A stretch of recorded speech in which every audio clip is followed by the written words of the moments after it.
I'm Nicole Lappin, the only financial expert you don't need a dictionary to understand. It's time for some money rehab.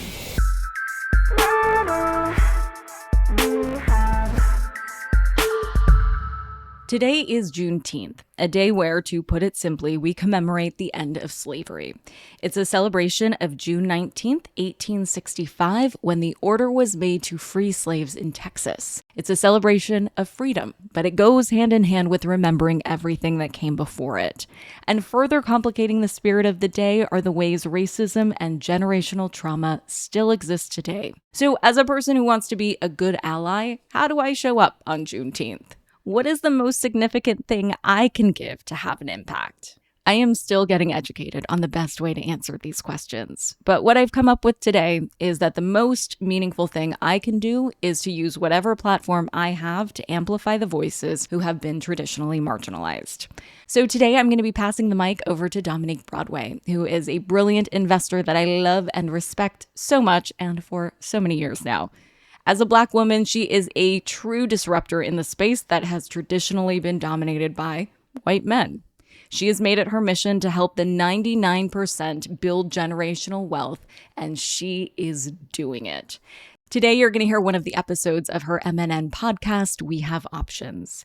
And just to share my thinking here, I'm actually not going to be sharing an episode where she talks about race. Maybe that's right. Maybe that's not. I don't pretend to have all the answers on being a good ally. I am still very much learning and probably always will be. But what I've been told is that the burden of the Black community to have to explain racism is a heavy one. So instead, I'm going to showcase Dominique's work, what she's built for herself and her family, what makes her powerful, what brings her joy, which is helping people live richer lives in every sense of the word. So here's an episode where she describes how she's building generational wealth for her daughters, and I know you'll love it. This is We Have Options, hosted by me, personal finance expert Dominique Broadway. I left my career as a financial advisor to the 1% to help the 99% build generational wealth. No matter who you are, you have options, and I am here to help you turn those options into dollar signs. So as a mother and a financial planner or personal finance expert, I am obviously hyper-focused on ensuring that financial limitations do not hinder my kids from reaching their dreams, whatever those dreams may be. And I know that we're talking about options all the time. And I also know that we've even tried to use AI to explain options to a 7-year-old. Not sure if that worked. But outside of options, it's very important to make sure that we have very strong long-term buy and hold investment portfolios, not just for ourselves, but also for our children, right? And I want to make sure, my goal is that my kids are millionaires by the time that they are ready to buy a car, go to college, start a business, travel, or whatever it is, right? So I've put several actions in motion, which I'm now going to be sharing with you, that you can do the same things for your little ones as well, no matter how old they are. Okay. Now, just to kind of level set, my kids are young. Okay. Like really young. One is 1 and one is 3, very young. And one of the things that I wanted to make sure that I always did is just save for them, right? And put that money aside. And one of the biggest things, as we're going to talk about just some of the strategies in general, is I want you to know that no matter what age your child is at, you can start now with whatever money you have. This could be $5, $10, $20, whatever it is, right? The most important thing is that you start. That is the most important thing when it comes to kids. And I meet people all the time. They're like, oh, I want to start for my children. I want to start for my children. What do I need to do? Just start. Just start. I would be sharing with you guys how to start today. Okay. So just to kind of take it back, like I said, whether it's $5 a week or however much you can afford, if you take nothing else from this, please start today. Okay. So if you contributed $30 a month from the day your baby comes into the world, that's only $1 a day, right? They could have about $13,000 by the day that they turn 18. Now, I know that doesn't seem like a lot, right? But you would be so surprised at how many kids by the time they turn 18, their parents have literally nothing saved for them, right? Now, to make it a little bit better, so okay, cool, $13,000 by the time they're 18, $30 a month, Okay, cool, right? It could actually probably be higher than that if you're putting the money in the stock market. Now, let's say if you increased the amount that you're saving, right? So I put in some numbers here in this little compound interest calculator, right? So let's say if you started with $200, you say, hey, I'm going to go ahead and put $200 in to an account for my child. And we're about to talk about what type of accounts there are. And then I'm going to do $200 a month into this account, right?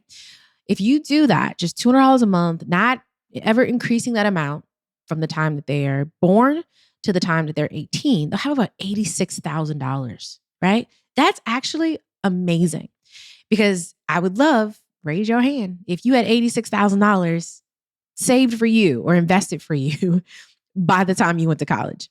I cannot put my hand up. And my parents actually did save and invest with my grandparents, but I did not have $86,000. So imagine how much your life could be different, or how much flexibility you would have even if you had $80,000 or $86,000. Now that's if we just did $200 a month, right? So let's say if your bag increases, you start trading options, whatever, and you increase that from $200 a month to $500 a month for your child at an average rate of return of 7%.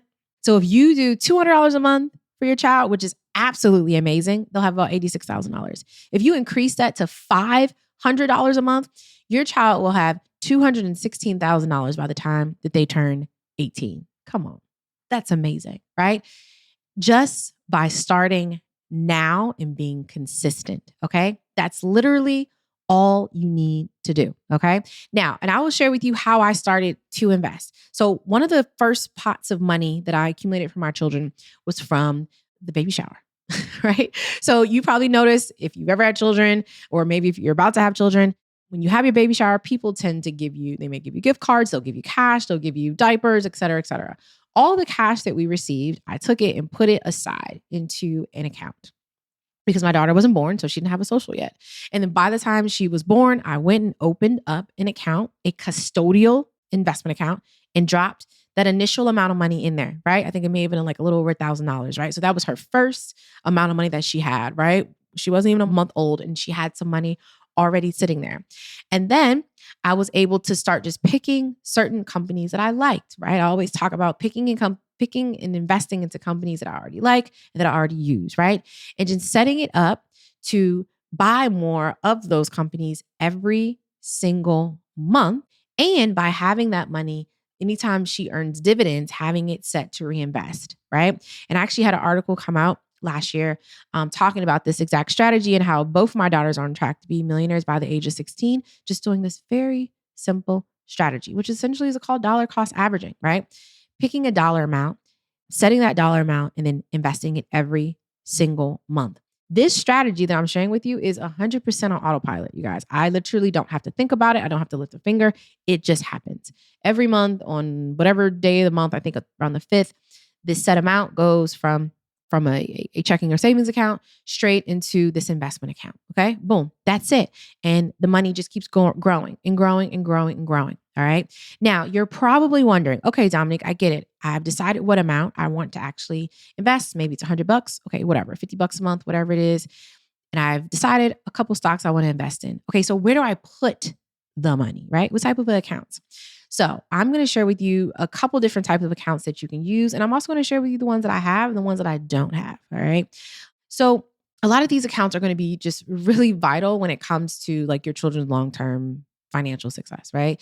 These accounts are better than simply opening a standard savings account, which typically will offer low returns and they can't keep up with inflation. So even right now, as interest rates are higher than normal, 4%, 3-4% is what we're seeing in savings accounts, but that's still nowhere near inflation that's around 8%, right? And in the markets, you're typically going to see at least 10 to 12% returns, right? So you're going to get your best returns by being in the market, all right? So one of the first ones, like I've actually already mentioned, is a custodial brokerage account, right? So the custodial brokerage account is similar to a standard investment account that you may probably already have for yourself. The most significant difference is that it is in your child's name and ultimately their ownership. Now, if your child is 5 or 3, they can't access the money, right? They're kids, but you are the custodian or the person in charge of it until that person gets of age. And believe it or not, we all assume that of age is 18. Of age actually varies based on what state you're in. So I would say Google and see like what's the custodian age for whatever state, Florida, Texas, wherever you live. It actually varies. Some are like 18, some are 19, some are 20, some are 21. It's very interesting. But of age will vary based on your state, okay? And from parents to family and friends, anyone can add money into a custodial brokerage account.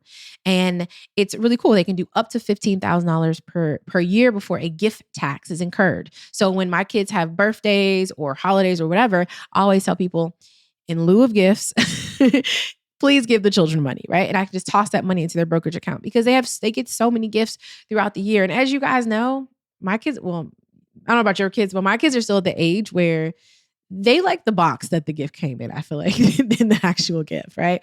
And so, of course, family will still give them toys. But I'm like, hey, if you're going to give them toys, maybe just give them one toy and then give them, cash or stock equivalent, instead of just a bunch of toys. Because the toys end up eventually, after a couple of weeks, just ended up sitting in a corner anyway, all right?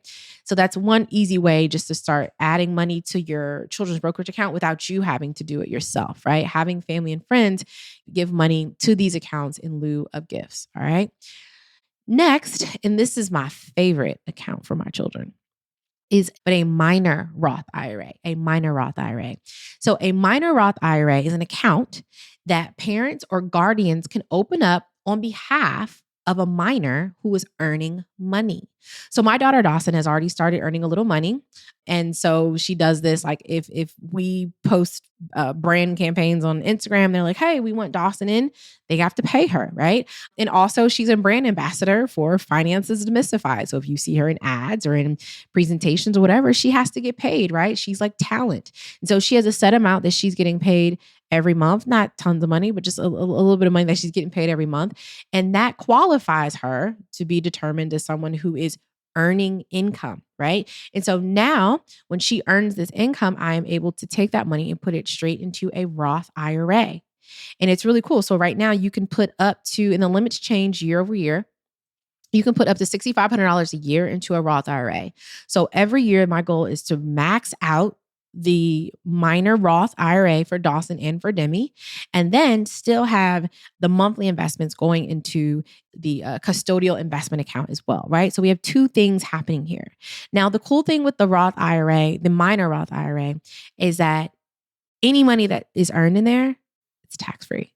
So if that account grows from $2 to $2 million, when they start taking that money out, it's literally all tax-free. So my plan is to have one account, Roth IRA, millions of dollars in there that my children can access completely tax-free, right?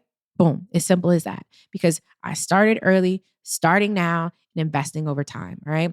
And this is just a really, really great way to have a tax-free account for your children. And another cool thing is that anything that you put into a minor Roth IRA or a Roth IRA, you can take out, right? So let's say if you put $1,000 in today, then you're like, oh my gosh, next week I need that $1,000.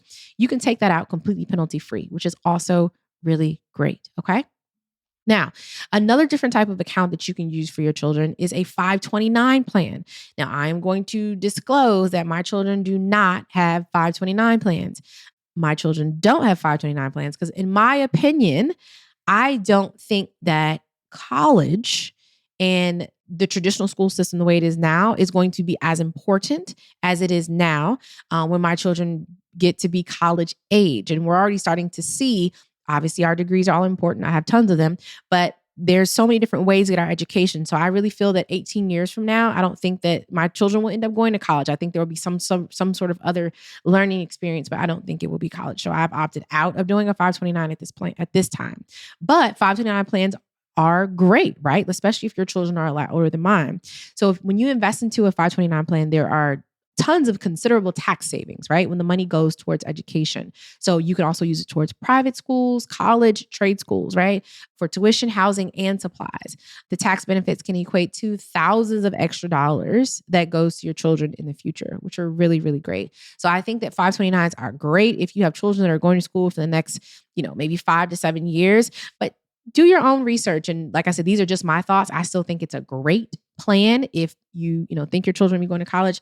But I think that school's not going to be as relevant, or college specifically is not going to be as relevant by the time our children get there. But do your own research and make your own decisions. Either way, it's still a great plan for those who are looking for their children to go to school, or also, as I mentioned, for the private school aspect as well. So 529 plans are another great place. So these are all of the different types of accounts that you can set up for your children. As you can see, there's a variety of accounts. You can even stack them and do multiple types of accounts, having custodial just savings accounts for some of their cash, custodial brokerage accounts. You can also have 529 plans for those students preparing to go to college, and then also having the minor Roth IRA, which gives them the ability to have one nice account that is completely tax-free, because we do not know what the tax bracket will be, I don't know, 30, 40 years from now, right?